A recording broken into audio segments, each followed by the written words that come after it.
Hello guys, this is Richard Rich TV and welcome back to my channel. But before I start the devotional guys, I'd like to shout out the following personal channel na napunta rito at nag-join sa devotional. Shout out ang God bless sa Jules Magadia, Mary Rose Caños, Ayan Yuliani, Dana Lia, Jacomic Palma, Jan Agua, Krilbori, Ria Sanchez, Ria Jean, Hinson, James Malaki, Adrian Albaran, Mayumi Acosta, Mark Mallorca, Jelaika Angutas, Gisela Zamora, Altea Abilio, Gian Prantilla, uh, Abigail Omblero, Mark Taganili, uh, Jerilyn Cogos and Chakrabahales, Jasmine Lagura, Angel Rabidas, Renime Tirado, Erica Balansag, Kayla Construjas, Risa Macias, shoutout din to Mariel Kaay Clarisilado,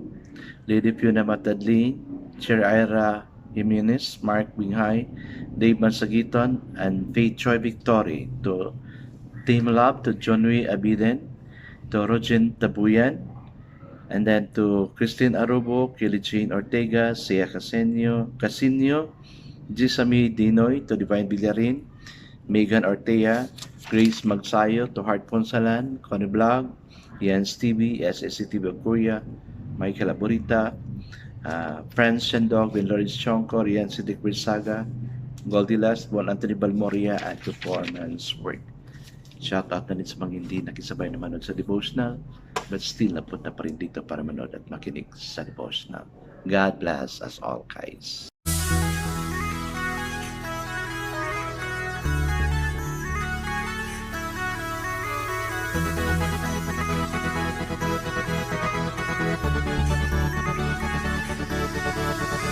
Rich TV, where you heard it, number one is on the top. Good advice is they'll never stop. Rich TV, where you heard it, number one is on the top. Good advice is they'll never stop. So, kumusta po? Yung mga estudyante na nag-immersion, hoping na you enjoyed doing the immersion, no? Kasi nakakatuwa naman talaga yan, no? And then, sana wala tayong mga backlog.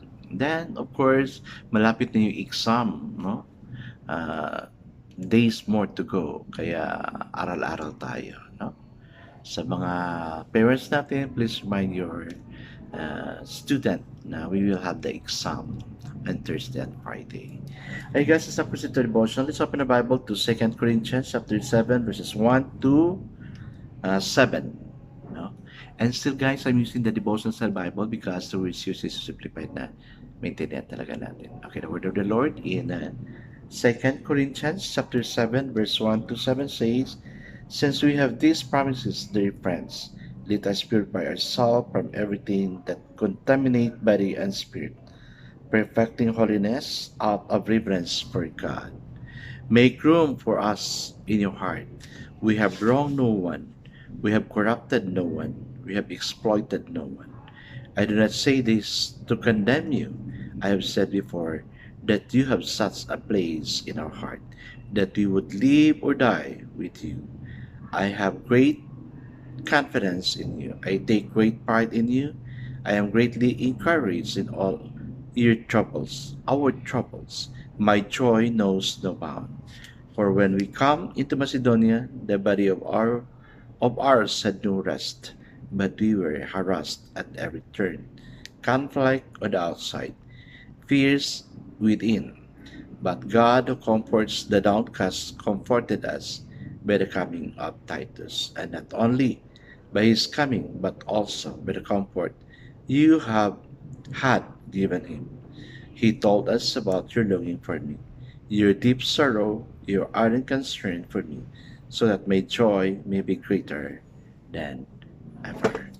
Amen and amen. Hi guys, let's now pray. Father, with our situation at this time, O Lord, we are really so confused on what to do, O God. Especially that we hear a lot of troubles coming our way, O Lord God. Wars elsewhere outside the Philippines, O Lord, outside the country, but yet we are so burdened about this. the things that happen in our country, the fires, the earthquake, the floods, and everything, O Lord God. Even the inflation of the goods we're buying, O Lord God. Lord, I pray na ikaw ang mag-change sa amin, O God.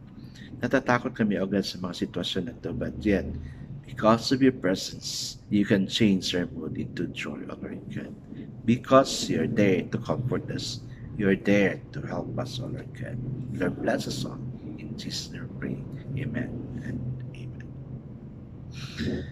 So the focus verse for this evening, guys, is found in 2 Corinthians chapter 7, verse 6, and it says, God comforts the downcast, comforted us. Amen. So the title of our devotion for this evening is, God can change our moods. Does God care about how we feel? Of course, He really is. He understands our moods, of course. He understands our situation and our feeling. Can He change them? Yes. He is a very powerful God. He can change everything. Excuse me, guys. Okay. The answer to this question is found in a deeper insight into how God deals with us. The cross proclaims that He loves us as we are. We cannot earn or deserve His love. He loves us utterly. If that's really the case, His love does not change with our moods, but it is also true that He can help us with them.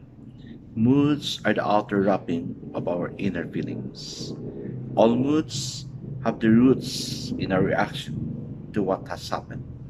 What we fear may happen, or what we urgently hope will happen.